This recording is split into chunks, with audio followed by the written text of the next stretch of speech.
Good morning, everyone. Good evening, good afternoon, wherever you are, and welcome to this week's weekly energy boost. I am here this lovely, I don't remember what day of the week it is, with Karen Adler again, who is not only unbelievably gifted therapist, but also a beautiful soul and Kabbalah student, and somebody that I have been privileged to know for a lot of years. I don't want to count because then I feel old. You do. But one of the beautiful fruits of that, the connection that we have, is this romance with what Karen does and what Kabbalah teaches. And the beautiful, I'm going to use again the word fruits, because the fruits that emerge from that are so, right? They say food is medicine. This is medicine. These conversations, these collaborations, and it just felt, in building up to these 2 episodes, I was just so looking forward to releasing these ideas into the world and having more people understand that the body, mind, spirit connection is all the work that there is. That if we endeavor to produce anything, whether it's a business or a career or a family or anything, that is simply the stage on which the internal work sets us up, right? That's where it takes place, but it is not the goal. And you've heard that so many times if you've been listening for a while. We always talk about how the goal is not outside of you, that your purpose is not outside of you, it's within you. And what happens outside of you is simply to facilitate the awakening and the transformation within. But we get so busy and distracted with what's happening around us. And this week, we're taking both the energy of the month of Capricorn, which again is one of the heavier months of the year. We are combining it with this week's energy. And when we talk about this week's energy, we usually look at the wisdom of the Zohar, which is broken up into weekly segments. And this week's segment talks about life and death. Meaning not here's what happens when the soul leaves and here's what happens to the body. It is actually talked about in this week's section of Zohar. But more importantly, the idea that death is simply a stage in the journey of the soul. And it's such a quick stage. For the actual person who leaves their body, it is the quickest part of the soul's journey. We who are left behind on earth, for us, it's the longest part of the journey. And for that reason, I wanted to take this opportunity to have Karen share. Karen was on Weekly Energy Boost in 2020. I want to say November, actually. It was your birthday. It was in August 2020. I think it was actually recorded on your birthday, if I remember right. I think so. And of course, 2020 was a year of the word of 2020, unprecedented loss. I don't think anybody was left untouched by what happened, the pandemic, and it seemed like urgent. We had to talk about it. Now, obviously, there's as much, if not more, or let's say in the last 3 years, we've probably been more marked by death than I would say prior to 2020, if that's a product of getting older or simply the death and destruction that's taking place in the world.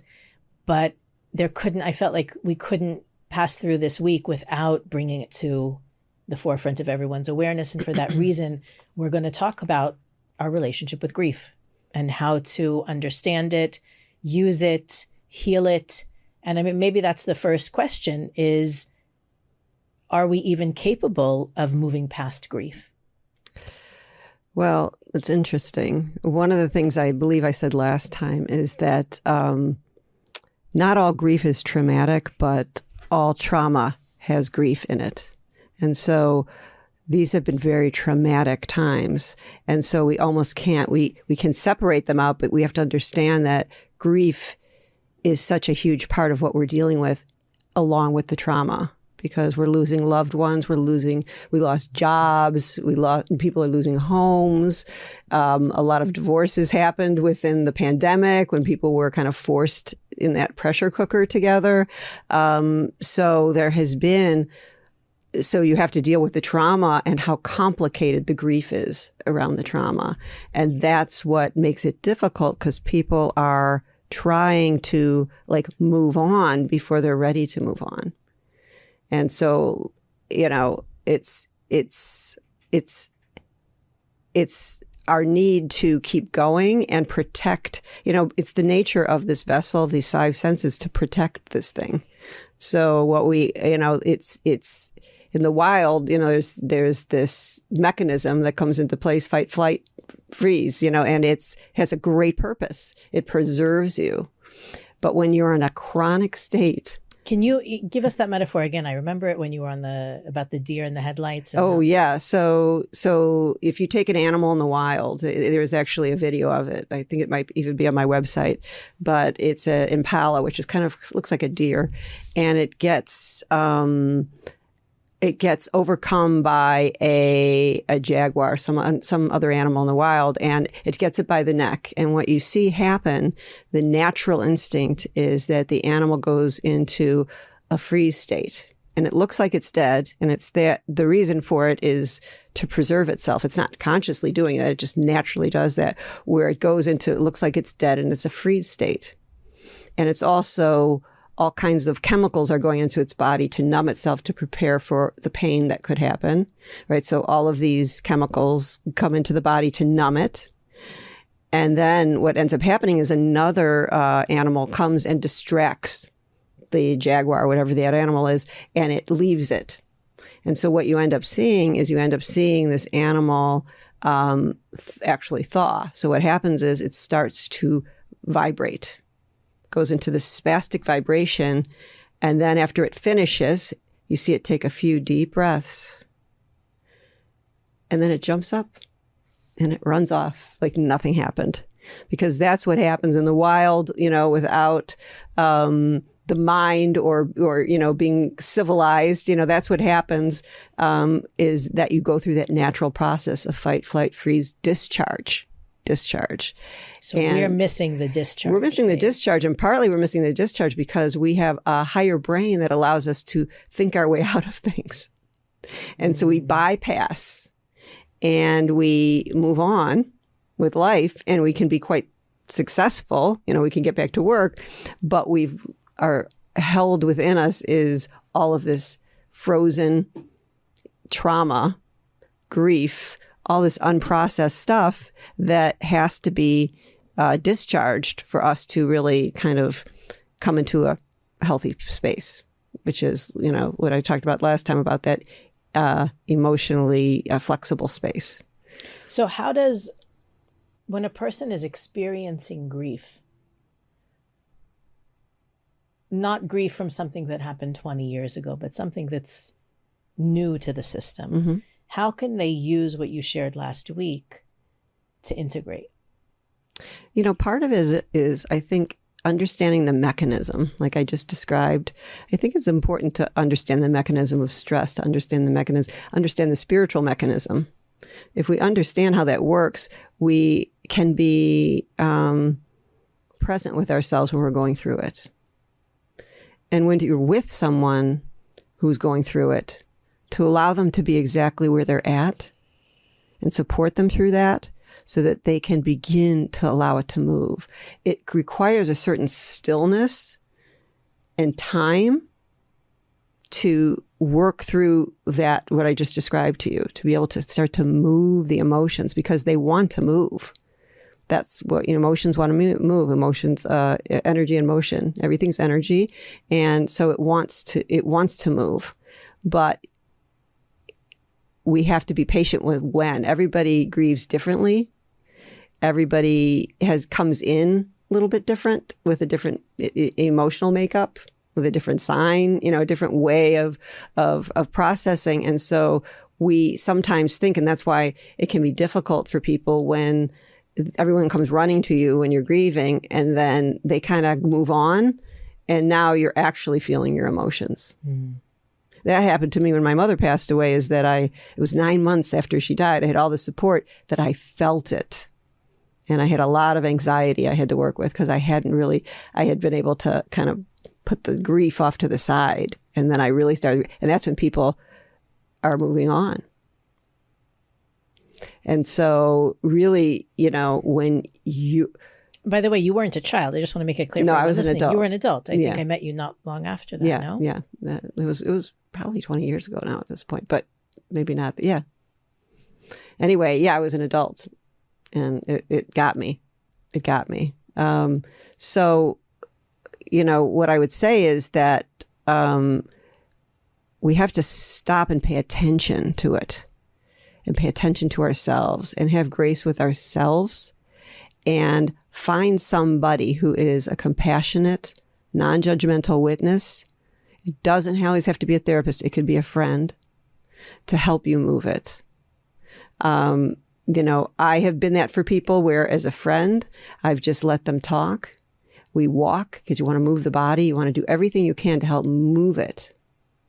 And, if it's a new trauma, you kind of have to let that settle and let that, some of the traumas you're seeing now, you're seeing, oh, they're not even close to in their body. They're not even, and they need to be there because they need to be numb for a minute. It's like bubble wrap over the body, to let them be able to even begin to process it because it's too overwhelming. But when they're ready, so if someone doesn't call you back, if they seem angry, these are all phases of grief, and grief has phases, and they're there for a reason. So at first it's denial. What's that about? That's the bubble wrap. That's the thing to allow you to begin to be able to take in what just happened.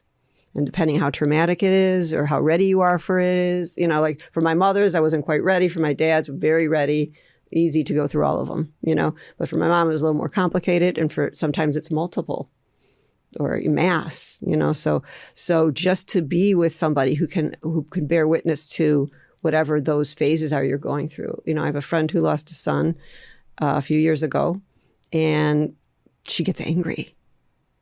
She's just like angry at everybody. And she's this friend, she's cutting out, and this friend. And we go for a walk, and we know what it is. It's the grief. And she needs to cry. She needs to talk. She needs to rant. She needs to talk about that friend, whatever. But she just has to go through the anger, because the anger is sort of like, I reject it. I reject what happened. It's not okay. And when that's allowed, then you can get into the other ones where you can get it. Then there's the bargaining, if only, what if, whatever, And one thing I do with my clients is when they're ready, I have them change it to even if I had left the house at that time, they still would have. Even if, instead of what if, because the what if is the not accepting of what's happening. And then there's often depression that comes with it. And sometimes people will just disconnect from you. They'll ghost. Most people don't want to be seen at that point. And that's when you really have to reach out and make sure that but also don't blame them for it, but just sit with them and let them experience whatever it is. It's sadness, and it's fair. And tears cleanse the soul. So the more crying, the more expressing, you want that. And especially for me, I always guide them into the body, because then I can move that. And then the acceptance. And it's not that they accept what is that they can let go of the resentment about it or the anger. My friend's never going to accept that she lost her son, ever. That's not acceptable. But she can change her relationship with him. She can appreciate more the relationship she has with her other sons. She's getting closer to them, the friendships that have come out of it. And then the last would be finding meaning. And for me, I look for examples of people who can do that, even in the worst circumstances. Viktor Frankl, look at you. You are the sweetest thing. She's all choked up. Okay. Feel it. I'm in. I'm all in. I'm all about that. In Man's Search for Meaning, this is a Holocaust. He was in the Holocaust and the worst circumstances. And he would help people look out in the trains at the sunsets, the beauty. He would remember the love of his wife and feel his heart. Tell me what's happening with you. Please. Thank you.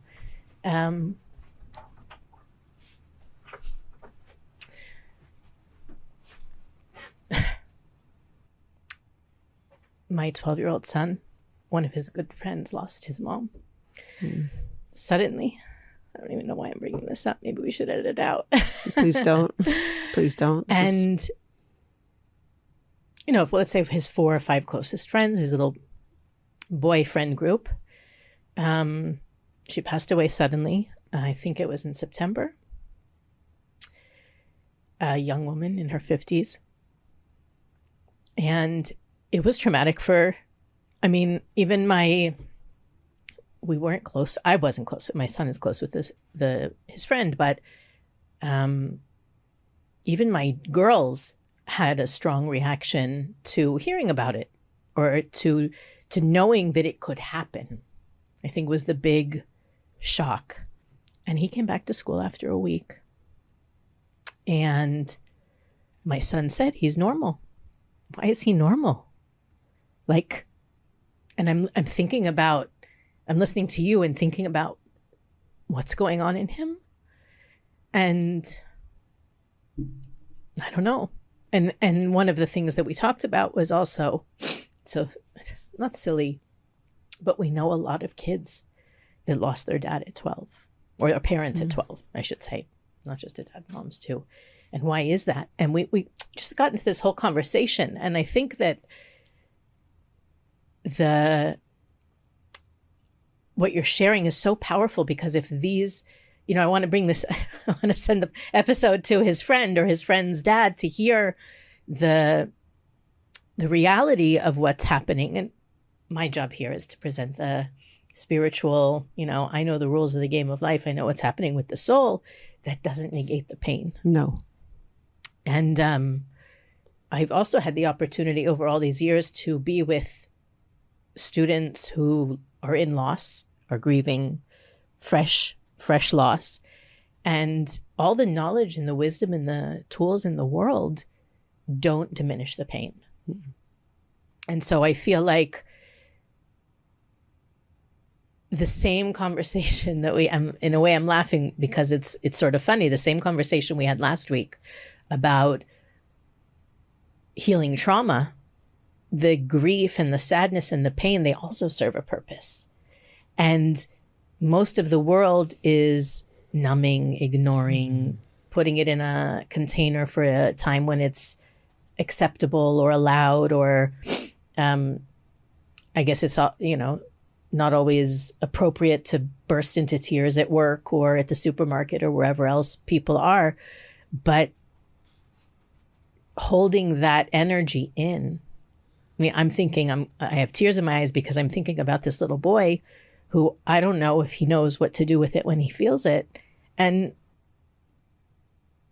it's just so, it's painful for me to think about the pain that he must feel, because it's not fair and it's not acceptable. And yeah. And that's part of it. That's a part of it. Yeah. And to let people be wherever they are and to help them be able to be there safely. That's what moves it. It's the acceptance of what is that helps things move, and people can soften and move. So he needs somebody to be able to just be with him wherever he's at. And, you know, sometimes school is just the normal, you just some for normalcy, sure. Like something I can get out of my head. 100%. Yeah. And they even coached the class on how to not be different with him and to really be familiar and the same, so that he has that safety from them, that he has a big change in his life. He doesn't need everybody to change. Right.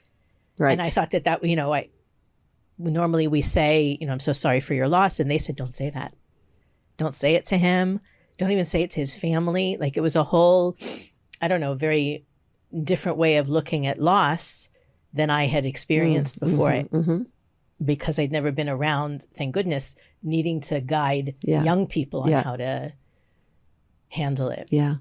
It's an interesting dance, of being present. I always think it's good to say their name, not dance, like not avoid it, but not say, how are you? Don't do that either. Just kind of be there, be present. Sometimes it's a good time to put your arm around or just sit with and just try to create the environment for something to change. And it might just be taking a walk, take a drive, go do something where then there's some kind of movement. I was just flashing to this. I was walking to my Pilates class, and there's a little boy and little girl were walking, and they're so cute, and they're just talking. She's like she's got like her pajamas on, and she's just so sweet, and her hair's a little messy, and they're just walking their dog or something. And I'm talking to her, and she goes, "Yeah, my mom died." And the boy goes like that. And she just starts talking about her mom. And I just walked her to me with Pilates, listening to her talk about her mom. And it was just a moment of a grief burst that she felt compelled to talk. I was not going to stop that. Yeah. Then you have to be because that's how grief is. It comes in bursts. You can't predict it. And there's storms, and they just come, and you think you're fine. And then all of a sudden you're in tears or a puddle. You have to leave, and you just kind of, it's all part of it. And it's normal because it's a normal response to an abnormal situation. So everything goes. But if you are a person helping that person, your job is to just be able to stand there. Don't hide from people. Don't assume that they're being taken care of because it's uncomfortable for you.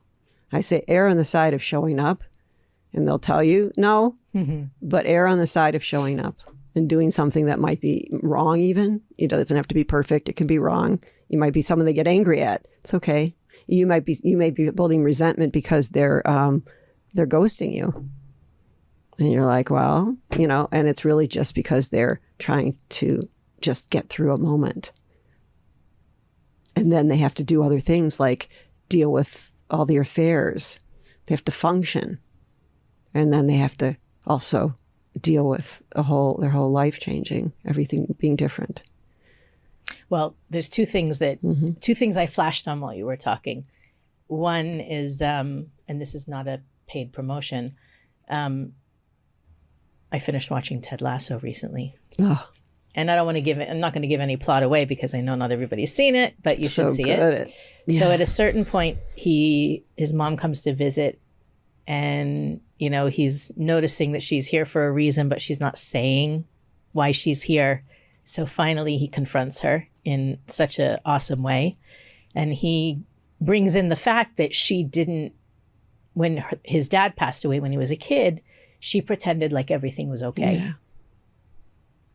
And didn't talk about it and just kind of moved right along. And it reminded me, and I couldn't remember when we talked about it initially, but now I remember, of course, in one of Brene Brown's books, she talked about how when her parents divorced and her mom went on this great, journey with therapy and getting herself together, she didn't realize it then, but now where she's at, that they experienced a loss that they never grieved, which was the loss of their family unit. Mm. And going back to what you said, a lot of families dissolved in the last few years. A lot of companies, businesses, financial institutions, there's been a lot of loss it is not only loss of life, it's loss of relationship with things, loss of connection, loss of, I'm going to use the word institution, include family in that, because it's a structure or a organization that we are used to that suddenly isn't there anymore. And there is this understanding, or this theory, I guess it is, that when the family ceases to exist as a unit, the positive memories often are forgotten. Yeah. But also there is a certain forbiddenness about fondly remembering what was. Mm-hmm. That even the kids whose parents divorce feel badly, they start to assign negative feelings to things that were once positive. Yeah. Memories and experience, remembering the holidays when everyone's together. You can't You can't enjoy that memory. And I think it is the whole conversation about loss and grief is really a conversation about change. It is. That we rely on what's familiar and what's comfortable and what's predictable. And when we lose something, whether it's a person or a relationship or a status or whatever it is, it requires radical change. It creates radical change, and our response to it requires radical change. Yeah. And I think that's where the spiritual part comes in. I would say from all of the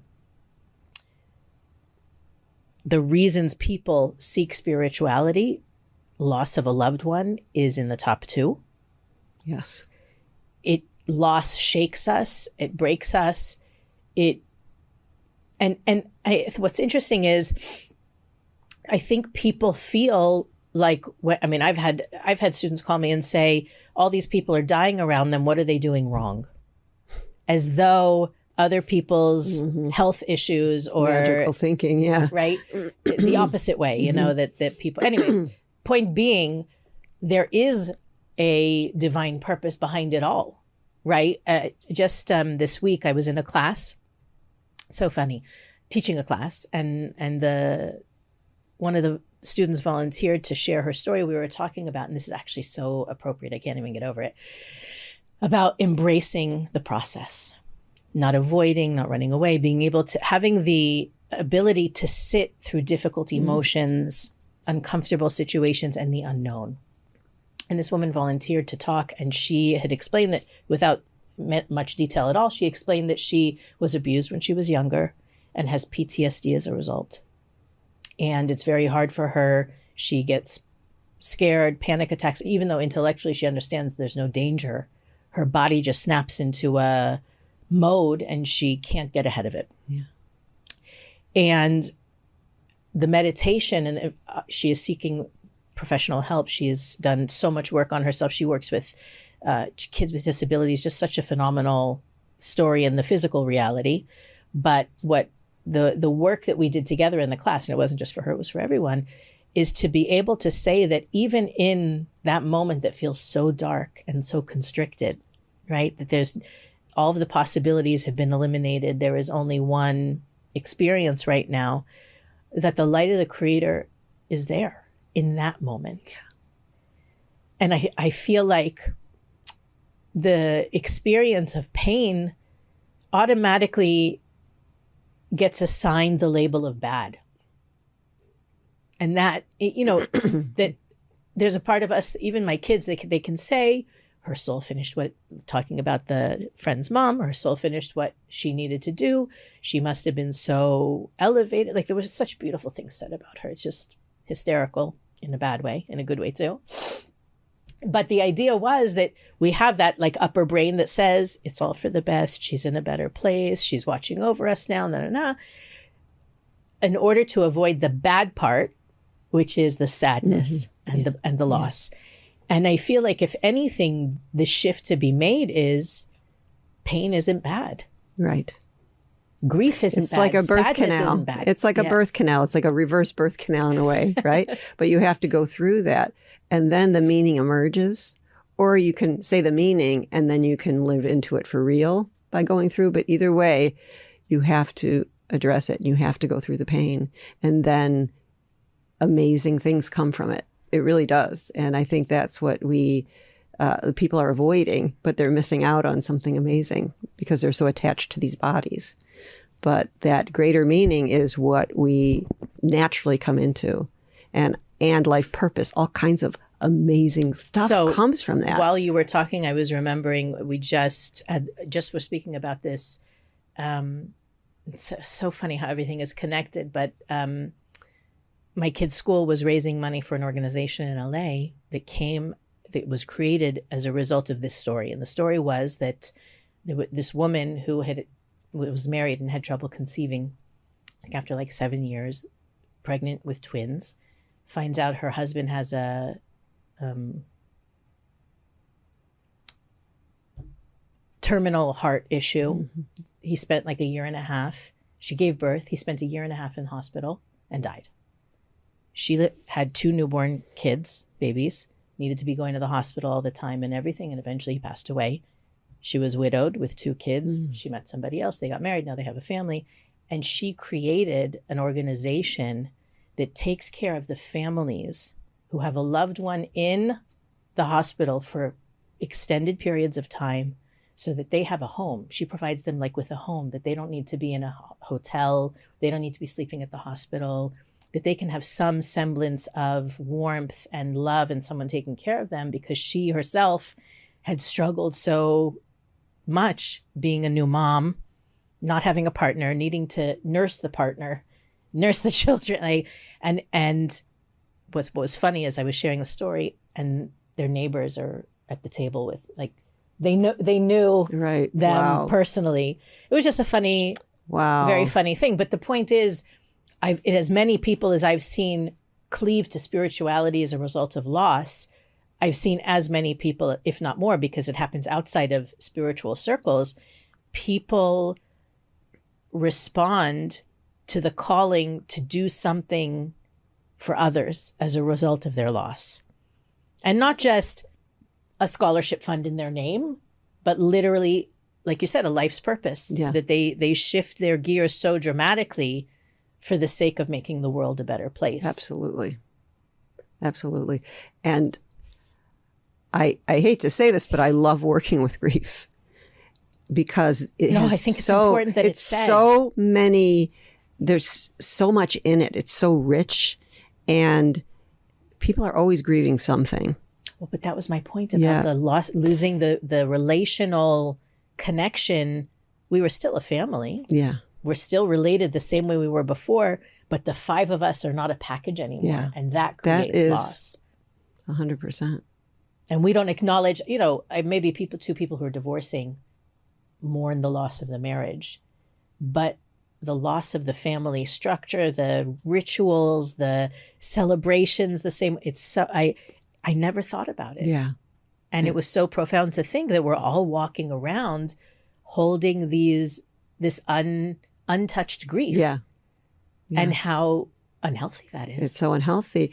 And you're missing out on what's on the other side of it. That's important. Which is often gratitude.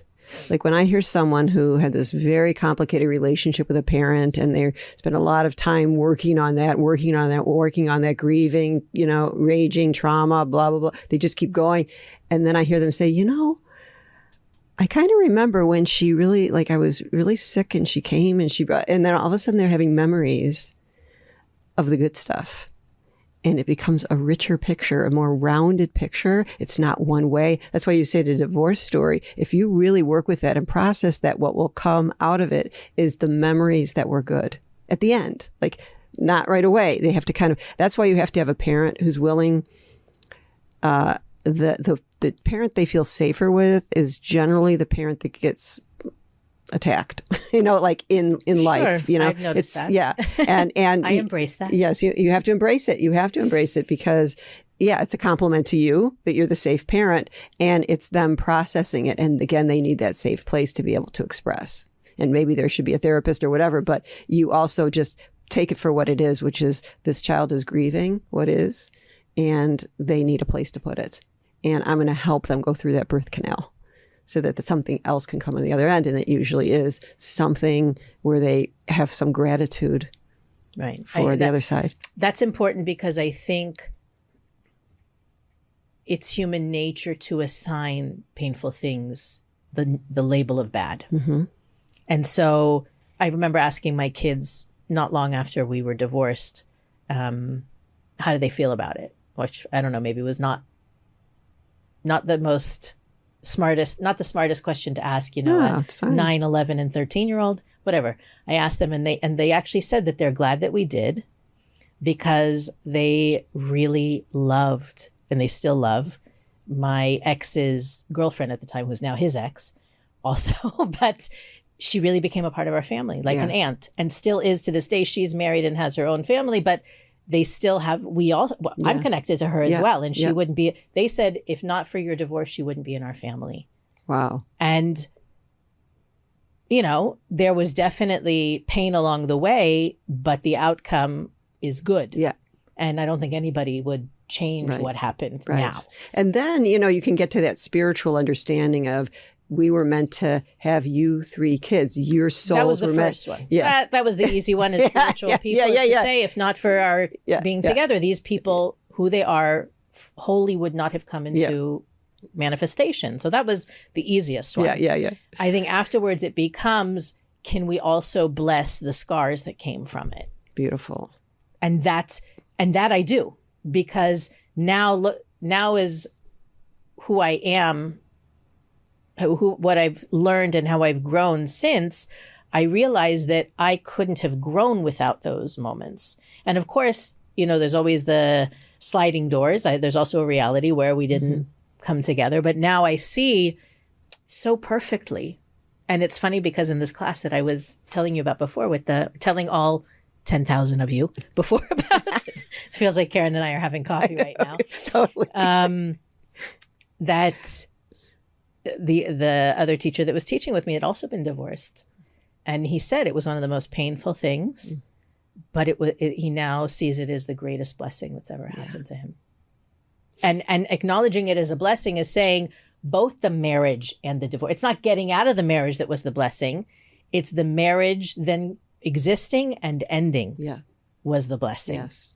And I feel like the same, if you're strong, when you get to that stronger place, you can say that about the person that you lost as well. Yes. Because what was is blessed, and also their departure is a blessing. Yeah. We don't always get to see the full expression of the blessing, but yeah. My mother was the example of courage. That was my goal, to be that brave through everything that she had been through in her life. And it continues to be. And she passed at 69 and I'm now 63. So I'm going to circle this again. Grief is a circle. It goes like this. So here's the pain of it. And then you keep working it. You go through all the phases, you express, you cry, you share, you move, you do whatever. And what happens is it's always there, but there's space between you and the pain. And it just widens until some of that will fold out completely. But for me, I'm going to have to deal, as I'm moving towards 69, that again. I know it. I'm aware of it. And so I'm going to have to circle that grief again. Even though it feels almost gone, I have only gratitude and wonderful things right now. That's how much work I've done. It takes a lot of work to get there. But there's going to be more to come. Because it's always kind of there. And sometimes it's not quite ready. And maybe that's also why people struggle with it, is because they're waiting for it to end. Never going to end. And that's okay, because it's this beautiful mosaic that blew you apart and comes back together, and you're different. But I also think that that's a metaphor for a lot of why people embrace a spiritual practice, is they hope it's going to give them relief. Not looking for relief. Yeah, don't look for relief. No. Not from You're anything. looking for transformation. Yeah. And a side effect is that you feel better. That's not, the goal is to kind of keep pushing into it, the pain. Okay, well, we can keep talking over coffee. We can have a private session now. I always feel like when we have guests on the Weekly Energy Boost, it's really a private session for me. So listening to my private session with Karen today. Beautiful. And thank you, Karen, for being so generous with your time and your heart and your wisdom. I'm sure we're going to get lots of we want mores. As a result of today. This was fun. But again, I think also having this conversation now means something else than it did in 2020, and also is important in a different way. And so I'm really glad that we were able to do this. And I apologize that I cried on the air. Oh, no, don't apologize. No apologizing. Episode ever, just because from the heart. I got choked up. You're helping other people when you do that. And I really do hope that, I know that it will help more than one person, but every episode to me is like, even if it helps one person, it was worth it all. So Weekly Energy Boost is available on all podcast platforms, YouTube, Facebook, and Instagram. We have a website, weeklyenergyboost.com, where you can find out more about all the things that we think are good for our listeners to know about, as well as click the donate button and help to make Weekly Energy Boost possible. Please continue to rate, review, like, and share. If you have any questions, you can fill out the form at weeklyenergyboost.com or send us an email at energyboost@kabbalah.com. And we'll see you next week on the Weekly Energy Boost.